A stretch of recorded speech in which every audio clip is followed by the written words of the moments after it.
Hello everyone. So আজকে আমরা ব্যাখ্যা করব আমরা জেমিনি অ্যাপকে কিভাবে ক্লোন করছি এবং ক্লোন করে আমরা কি কি ফাংশনালিটি অ্যাড করছি সেই বিষয়টা নিয়ে আমরা আলোচনা করব। সো এখানে মূলত আমরা কয়েকটা ফিচার অ্যাড করছি। সেখানে হচ্ছে আমরা আমরা এখানে কোনো কিছু লিখে প্রশ্ন করলে জেমিনি আমাদের অ্যান্সার দিয়ে দেবে হাই। আমরা হাই লিখেই জাস্ট কোশ্চেন করলাম, সো জেমিনি আমাদের অ্যান্সার দিয়ে দিয়েছে automatically. So how are you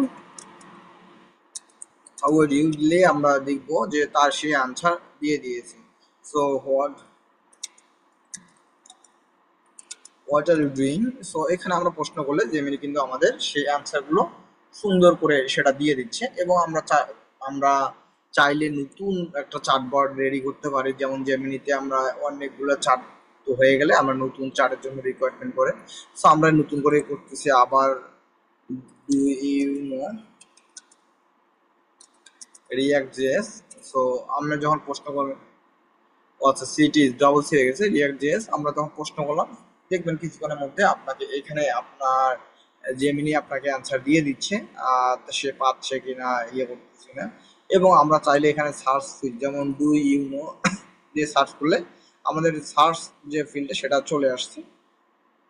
এবং চাইলে আমরা এখান থেকে আমরা যে কোনো একটা চার্টবটকে ডিলিট করতে পারি। সো এইভাবে আমরা মূলত আমাদের ফাংশনগুলোকে অ্যাড করব।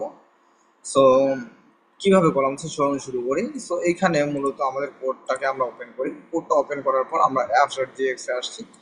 আসার পর যে বিষয়টা আমাদের বিশেষভাবে লক্ষ্য রাখতে হবে, যে আমরা ইউজ স্টেট কখন করি, ইউজ স্টেট কেন নেই। ইউজ স্টেট এর কারণ নেই, রিয়াক্ট এর ফাংশন কম্পোনেন্ট স্টেট ব্যবহার করার জন্য আমরা ইউজ স্টেট ব্যবহার করে থাকি। এবং আমাদের লাগবে এপিআই কি।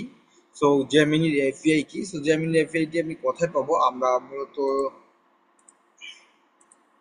নতুন ব্রাউজার নেব, এখানে লিখব গুগল। আচ্ছা গুগল না, জেমিনি এপিআই কি লিখে সার্চ করলে আমরা স্ক্রল ডাউন করব, এখানে জেমিনি এপিআই কি ডেভেলপমেন্ট। সো এই ওয়েবসাইটটিতে আমরা যাব। গিয়ে আমরা এখানে আমরা যদি জুম আউট করি, জুম আউট করলে আমরা দেখতে পারবো যে এখানে এপিআই কি অপশনটা দিয়ে দিচ্ছে। এখানে সলিউশন থেকে আমরা জেমিনি এপিআই কিতে যাব। সো আমি আবার জুম ইন করে নিচ্ছি। সো একটু জুম আউট করি। সো এখান থেকে আমরা আমাদের জেনারেট এপিআই কিটা করলে আমরা এখানে জেনারেট নতুন এপিআই কি পাবো। সো সেই কিটা ব্যবহার করেই আমরা আমাদের কাজটা করতে পারবো। সো আমি নতুন করে জেমিনি এপিআই কি তৈরি করতেছি না। সো আপনারা তৈরি করে নেবেন, এপিআই কি তৈরি করে নেবেন। সো এখন আমি এটা ক্লোজ করে দিচ্ছি। ক্লোজ করে দিয়ে আমরা কোডটা নিয়ে নিলাম। সো এখান থেকে যেটা বলতেছে রিয়াক্ট মার্ক মার্কডাউন কেন করি, আমরা রিয়াক্টের প্রশ্নের ফরম্যাট রেন্ডার করার জন্য, ফরম্যাট জন্য ঠিক থাকে সেজন্য আমরা মার্কডাউন ব্যবহার করতেছি রিয়াক্টে। এবং এখানে যে এখানে লেফট সাইড বারের জন্য আমরা এখানে লেফট সাইড বার কল করছি। সো নিচে আমরা আসলে দেখতে পারবেন যে ফিক্স ইনপুট, আর এইখানে এই ডিবের মধ্যে আপনার রেন্ডার মার্ক দেওয়া আছে, যাতে আমাদের কোশ্চেনের অ্যান্সারগুলো সুন্দর করে দিয়ে দেয়, হেভি জিবি করে না দেয়। এবং এখানে আমাদের সাইড বারটা কল করা হয়েছে। সো সাইড বারটা কল করার কারণে আমরা এটা নিয়ে আসছি। সো এখন যেটা প্রশ্ন হচ্ছে, আমরা এই যে ইউজ স্টেট গুলা নিব, আমরা ইউজ স্টেট গুলা কি কারণে নিচ্ছি।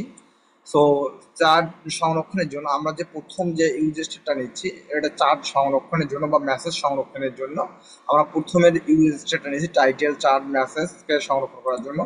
এবং দ্বিতীয় যে আপনার কারেন্ট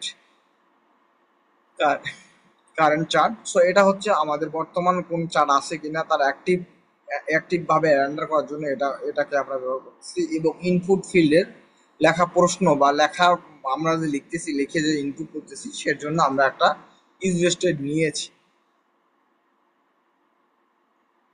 সো ইউজ স্টেট নিয়েছি। এখানে এখানে আমরা যে আস্ক কোশ্চেন যে আমরা একটা হ্যান্ডেল বা ইউজ করছি, সেটা আপনার প্রথমে চেক করছি ইনপুট খালি আছে কিনা। এটার কারণ হচ্ছে আমাদের ইনপুট খালি আছে না, যদি খালি থাকে সেটাকে রেন্ডার করবে। এবং নতুন মেসেজ সেট করার জন্য আমাদের নিউ মেসেজের একটা হ্যান্ডলার ইউজ করতেছি। এটা দিয়ে আমরা কি নিউ মেসেজ সেটাকে ব্যবহারকারী মেসেজ এবং একটি স্থায়ী বা থিঙ্কিং বা টকিং মেসেজ অ্যাড করি, এরকম একটা মেসেজ দেখাবে, দেন আপনাকে উত্তরটা সে দিবে। তারপর আপডেট চার্ট, আমাদের চার্টটাকে সে আপডেট করে দিবে।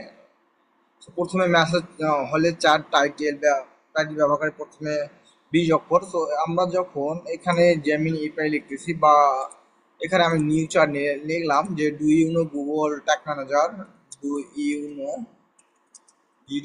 Google ad. সো আমরা যখন do you know Google ad লিখে সার্চ করলাম, সো এখানে দেখতেছেন আপনার ডু ইউ নো গুগল দিয়ে বাকি আর দেখাচ্ছে না। কিন্তু এটার জন্য আমরা মূলত এই জিনিসটা চালাইছি যে আপনার যে 20 ক্যারেক্টারের বেশি আপনার আর দেখাবে না, 20 ক্যারেক্টারের বেশি আর দেখাবে না। সো আপনার ইনপুট ক্লিনিং এইভাবেই সুন্দর করে থাকবে। এবং ট্রাই কেস ইউজ করছি মূলত এপিআই থেকে পোস্ট করে প্রশ্ন পাঠায়। এখানে যেটা করতে হয়, আমরা পোস্ট করে যেটা প্রশ্নটাকে পাঠাই আপনাদের এপিআই থেকে পাঠায় জেসন ফরম্যাটে পাঠায়। তো জেসন ফরম্যাটে পাঠায় আমাদের এটা মানে রিসিভ করতে হয়, রিসিভ করে আমাদের সেটাকে কাজ করতে হয়। তখন এটা আবার এপিআই থ্রুতে উত্তর দিয়ে দেয়, এপিআই থ্রুতে উত্তর দেওয়া দেয়। যদি না আসে ডিফল্ট মেসেজ বা যে কোনো একটা এরর শো করবে। এরকম ভাবে আমরা এটাকে ট্রাই কেস আকারে শো করছি।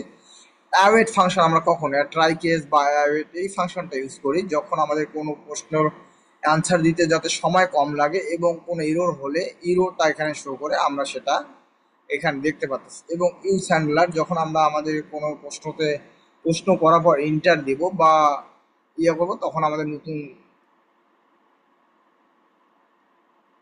বা হ্যান্ডেলার নিউ চার্ট, তখন আমাদের এই যে আমরা যখন আমাদের এখানে ক্লিক করব, নিউ চার্টে ক্লিক করব, তখন আমাদের যে নতুন চার্টবট ওপেন হচ্ছে বা নতুন চার্ট ওপেন হচ্ছে। সো সেই ক্ষেত্রে আমাদের যে কোডটুকু সেটা হচ্ছে এটুকু আমরা নিচ্ছি নতুন নতুন হ্যান্ডেল চ্যানেল এবং new chart, handle new chart. So এখান থেকে আমরা ডিলিট ফাংশনালিটি ম্যাপ করে আমরা আমাদের এবং একটা সর্বনিম্ন একটা থাকবে। সো এই ফাংশনালিটি অ্যাড করে আমরা এখান থেকে আমরা অ্যাড করতেছি। এবং যেটা হচ্ছে মেন কথা,